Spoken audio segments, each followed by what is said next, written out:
Hello guys, this is Shawn, and today I'm going to talk about two topics. First one is when will IonQ open its first QC manufacturing facility, and the second one is IonQ CEO's interview. So the overall, I want to say that IonQ is doing great, just need some time. Right. So on January 20th, IonQ announced the planned opening of a new quantum computing manufacturing facility, which is 65,000 square foot manufacturing plant in Bethel, a small city close to Seattle.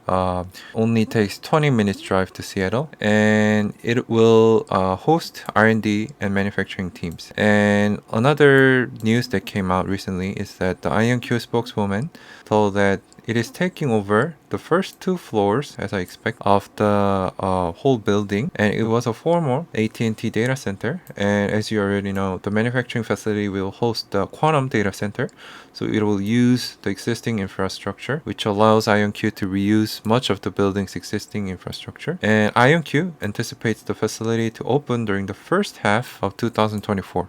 So this is an important thing that we want to know. And the spokeswoman, she also said that IonQ will be here for the long run, at least 10 years. And I think they said they will invest at least $1 billion in the location over the next 10 years.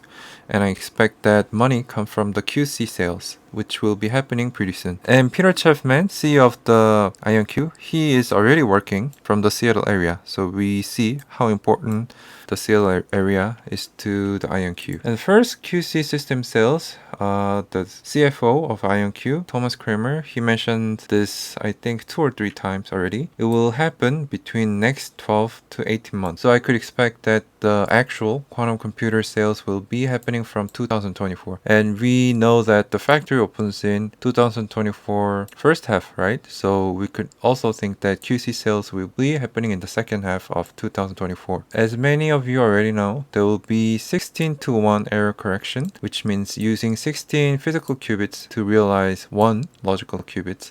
And also QC sales and net income turns positive around 2026. And stock price always reflects reality earlier, right? To 6 months to 1 year.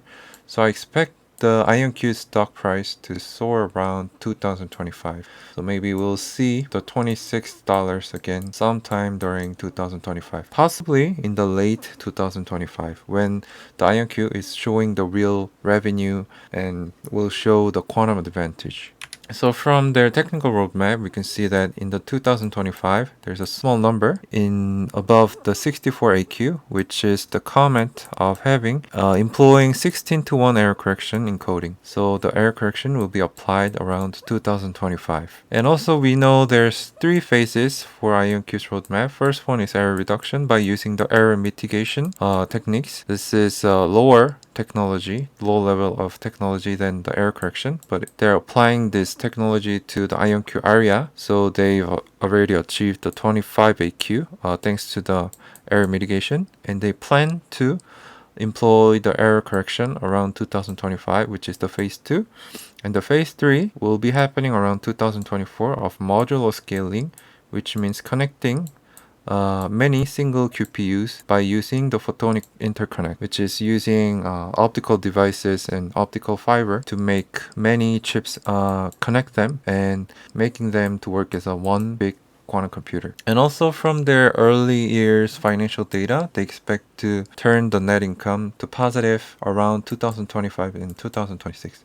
And one thing to notice is that their so-called revenue is not actually the revenue that we think of. It includes the prepayments, bookings, and recognized contracts. So this might not be the real revenue, but the expected revenue and other money that will be coming into the IonQ. So we could safely assume that 2025 is too early. Maybe 2026 we'll see the numbers turning into positive. And second topic that I want to talk about is IonQ CEO's Peter Chapman's interview. So he had an interview in the Spotify's The Superposition Guys podcast on January 26th. So I'll just lay out the important questions and Peter Chapman's answer. So the first question, why is IonQ the best in the scalability perspective? So Peter answered that at some point everyone needs error correction, but needs to delay this since it'll consume a lot of qubits. For IonQ, it'll use 16 physical qubits to create one logical qubit, but for those companies using superconducting methods, this could be 1000 to 1 or 1 million to 1. So we want to delay it and make the qubit itself better. So what matter is the average 2 qubits gate fidelity, not the best 2 qubits gate fidelity. So you want to be careful on what the quantum vendors are telling. So you want to see their average fidelity, not the best, since the most operations shows the best and worst fidelity. So we want to know the average, not the best. So IonQ's goal is to get to natural fidelity or inherent fidelity of 99.99% without the error correction. And we all know that the ion trap has the best inherent fidelity compared to superconducting methods, photonic quantum computers, and etc. So how large should the quantum computer be to deliver values to the customers? So what matters is, can quantum computer and quantum computing deliver business value?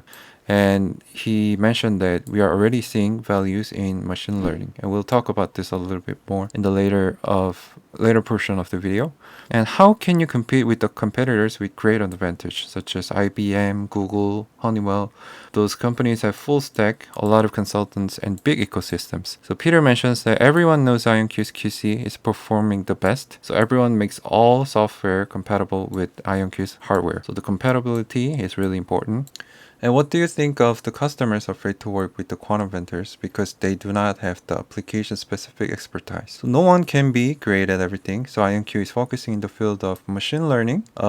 We could have an example of IonQ working with Goldman Sachs or Fidelity and GE Research to apply the quantum computing in the field of machine learning to advance the AI, and also in the field of quantum chemistry. So IonQ has a partnership with Dow Chemicals and also doing some EV battery development with Hyundai, and also autonomous vehicle or self-driving with the Hyundai as well. So which research results are you best proud of? So IonQ and Accenture doing modeling of the molecule level, which is a very big scale chemistry problem. And the classical supercomputer have never solved this exactly. So, but the quantum computing expects to deliver answer. And also in the field of machine learning, with less than 1,000 times fewer repetitions, it was able to get better results than the best classical model. So Peter mentions machine learning a lot, and also Chris Mono did that as well. So we expect early quantum advantage in the machine learning field maybe around 2025. And everyone knows about the ChatGPT, right? So this needs a lot of money and only can be developed by one of the largest corporations. But IonQ is democratizing the machine learning by letting people develop the most sophisticated AIs with much less data and possibly with much less money by using the quantum machine learning. So the customers wants to use QC because of the energy consumption. So Biden administration always talked about sustainable energy, eco-friendly, and so on. So supercomputers are easy to make, but they consume too much energy. And he says that one of the supercomputer consumes almost all electricity that is generated by the Hoover Dam, which is one of the largest dam in the United States. And converting many data centers to quantum will help reduce the energy consumption and also help responding to the climate change. So the quantum computing is the way to go. And why does IonQ need a manufacturing facility? How big? So IonQ Seattle manufacturing facility is to meet the future anticipated demand by expanding the manufacturing operations. And Seattle is focusing on productization of QC because the lab-made QCs are too volatile and weak and hard to sell. So every QC needs to connect QPUs to build a larger QC and needs to reduce the cost of QC. If not, there will be only one quantum computer in every country. So we don't want that to happen. We want every company to own their own QPU. So need many quantum computers to do the testing and try the connecting. So that's why IonQ needs Seattle facility. So IonQ vision, just like Microsoft did with the classical computer, QC in every desk. And Seattle is focusing on developing rack mount size, which is really small, maybe only big as a textbook. And also working on QC networking for QPUs to make larger quantum computers. So in conclusion, what to do and what not to do for the customers. So Peter responds by Companies should try to anticipate when the QC will be better than the supercomputers. And IonQ expects that to happen in 2 years when it hits 64 AQ. This will show initial quantum advantage, possibly in machine learning field. So IonQ have constantly met its technical roadmap, even though this was written maybe 2 or 3 years ago, and also preparing applications for the future quantum computer as well. Classical computer program needs at least 2 years, and QC in the same time frame now. So if you don't prepare, you're already late. So Peter shows his confidence by saying this. So my thought is, so important hints here. IonQ to focus in machine learning to advance AI by using the quantum computer.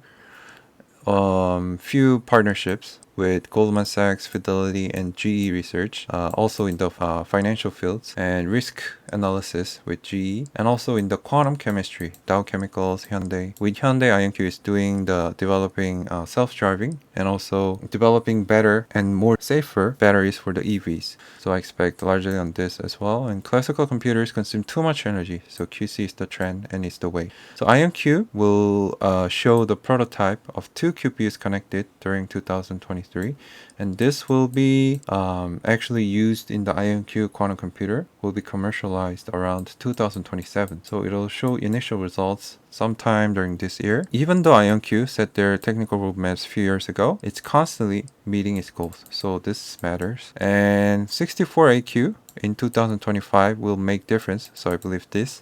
And need to develop software for the hardwares before the hardware is here. So only 2 years away, but the companies that do not have quantum strategy or quantum investments are exposed to the risk of falling behind. So overall, Peter showed very big confidence, and I think IonQ is doing good, just need constant monitoring and some more time. And I always say the year 2025 is very important. As I previously mentioned, it'll hit 64 AQ, which will show quantum advantage in machine learning, and the net income slowly turning to positive, and also error correction gets applied. So today we talked about when will IonQ opens its first QC manufacturing facility and a few important notes from the IonQ CEO's interview. So overall, IonQ is doing great, just need some time. Thank you everyone for listening. Please leave a like, comment, and subscribe to my channel. Thank you.